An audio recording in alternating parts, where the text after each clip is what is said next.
Bienvenue dans ce journal de campagne réalisé depuis Yaoundé au Cameroun. Meeting de l'UDC à Foumban dans la région de l'Ouest.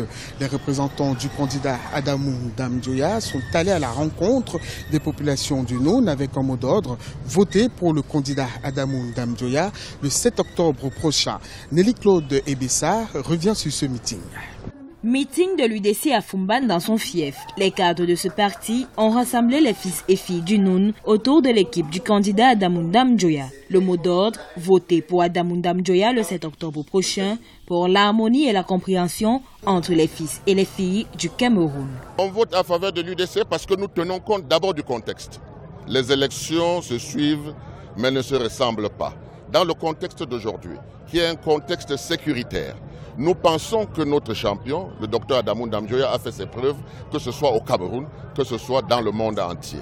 Ça, c'est sur le domaine sécuritaire, parce qu'il faut la paix au Cameroun. Donc, vous en voyez là les arbres de paix. Donc, c'est un symbole que l'UDC magnifie tout le temps. L'équipe de campagne de l'UDC a également présenté les atouts de leur candidat. Adamou Ndamdjoya est l'homme de la situation pour résoudre les tensions sociales et économiques que connaît actuellement le Cameroun. Le candidat entend instituer et développer l'éthique citoyenne et patriotique, créer un panthéon et un cimetière national pour les héros nationaux. Il compte entre autres mener une réconciliation nationale en apportant une solution pacifique à la crise anglophone. Le docteur Adamou Ndamdjoya dit qu'avec l'éthique, nous devons baser la vie politique, économique, culturelle, parce qu'il est question de faire en sorte que les Camerounais comprennent que les solutions aux problèmes doivent venir d'eux-mêmes. Et c'est pour ça que la crise du Nord-Ouest et la crise du Sud-Ouest nous gênent beaucoup.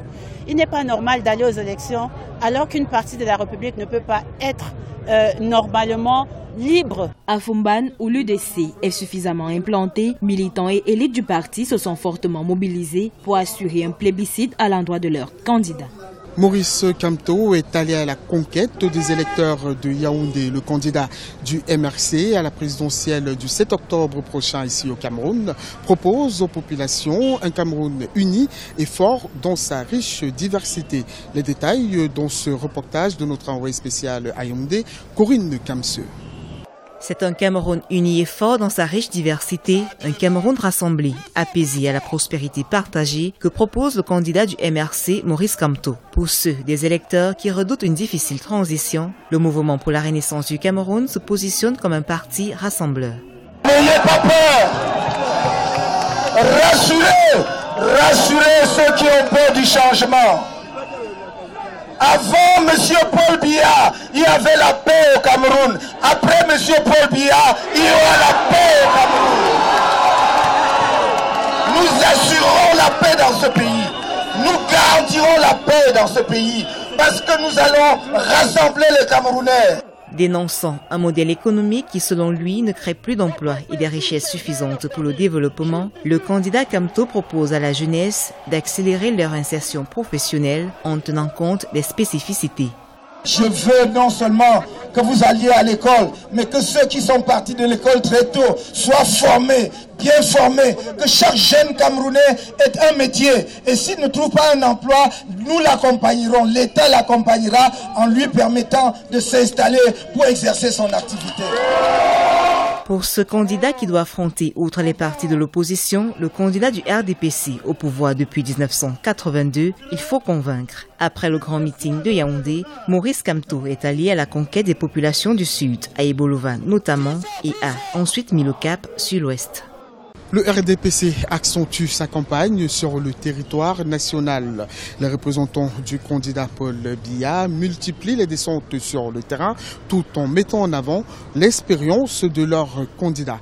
Plus de détails dans ce sujet dans notre envoyé spécial au Cameroun, Nathalie Mo. Les représentants du candidat Paul Biya sillonnent le territoire national pour présenter le programme de leur candidat.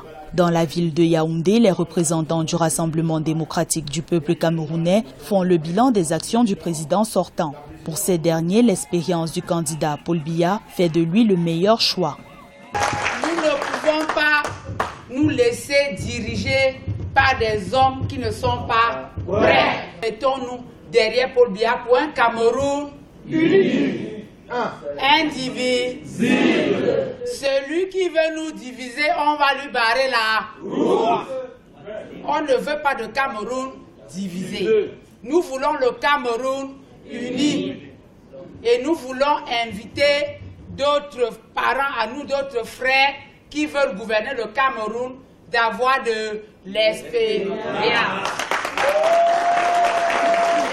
Dans le Mbam et Inubu, le RDPC s'est appesanti sur la place des femmes dans les fonctions administratives du pays.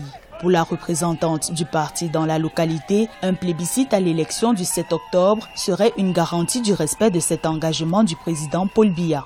Paul Biya est le président avec qui la femme camerounaise doit consolider son émergence. 10 points composent le programme du candidat du Rassemblement démocratique du peuple camerounais Paul Biya pour l'élection présidentielle de 2018. On y compte, entre autres, la promotion de l'innovation et l'amélioration des conditions de vie des citoyens camerounais. Place à présent à la série Portrait du candidat Adjatou Badaoué nous dresse le portrait du candidat du FPD, Maître Akere Mouna. Il se présente pour la première fois à un scrutin présidentiel au Cameroun. Le candidat à la présidentielle Akere Mouna est né en 1952 à Nguiembo, un village de la région du nord-ouest Cameroun. Après avoir effectué son cursus primaire et secondaire au Cameroun, il ira poursuivre ses études aux États-Unis d'Amérique et en Angleterre. Aujourd'hui, Akere Mouna est un avocat et vice-président d'Amnesty International, une ONG qui défend les droits de l'homme. Son parcours et l'expérience acquise sont entre autres les raisons qui motivent le candidat du Front populaire pour le développement à se présenter à la présidentielle 2018 au Cameroun. Les atouts certains que j'ai, c'est vraiment mon expérience. Je suis un avocat, cette année je refais 40 ans, n'est-ce pas, dans ce métier, qui me donne une connaissance très pointue sur notre pays, sur les institutions, sur les professions qui y sont et sur les problèmes qui concernent la justice, les droits de l'homme, la démocratie que traverse notre pays.